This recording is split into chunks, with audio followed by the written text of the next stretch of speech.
ها بچه بیار یک گلاس چای میفهمی که گرمی میبره.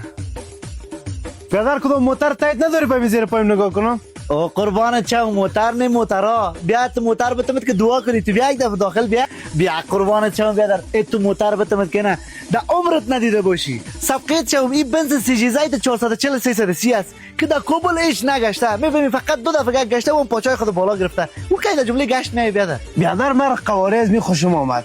این آپشن‌ها ازم خیلی بالاست. این قیمت از چند است؟ جان لالا تو رو قواره موتر خوشت آمد مرا میفهمی قواره تو خیلی دمی رنگم شیشت این یک رقم به طبیعتم شیشتی که نگو همین موتره که برات حساب میکنم 22000 لالا قیمت است.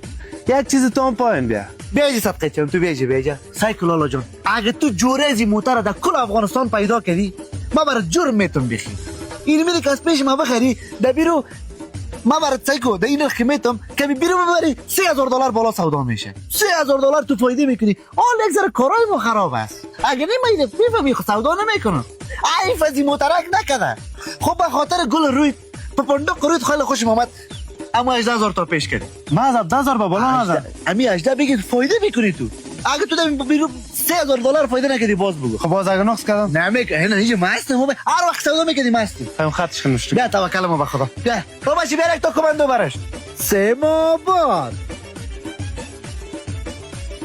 برادر موتر فروش.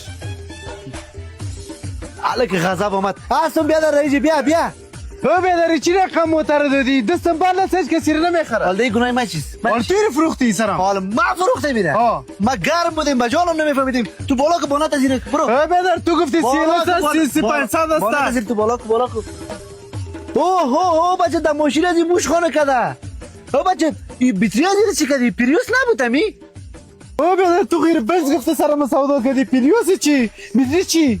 بنز های سرم عیف مکه تو استاد هستم دیگه قیمت تلیوی کی میخره ببر لالا جان ایره هیچ کس نمیخره ببر بیادر جان ما با پیسه نیاز دارم تو گفتی هر وقت بیاریش ما با اون نرخ پس میگیرمش حالا میگه گیری من نفروختیم بیادر ما گرم بودم با جانم نمیفهمیدیم که سر تو سودا کردیم لالا جان حالا تو میفهمی تل در کجا رسیده آدم پاور بانک میره میخری آدم در فرق خوده برو بیادر جان اورسینا واسه خاله مسیر به اون خاطر مفروشم که پیسه کار دارم همین معامله رو جمع کنیم که بخی طلعت سرم بد خورده گمش کو یک رقم نه یک رقم دیگه کتیت میکنیم میره بر حساب قرض نقد از پیش میگیرم 3000 پا و دو ماه بعد پیش پیسه بیا بیادر من میگم اورسی دارم تو میگی 3 ماه بعد پیش پیسه بیا با خاطر میگم تی تشبقه دید نمیخرم جمع کو بر لاش مشتل برو بخیر بابا چه بیا اون موتر نگرم بشه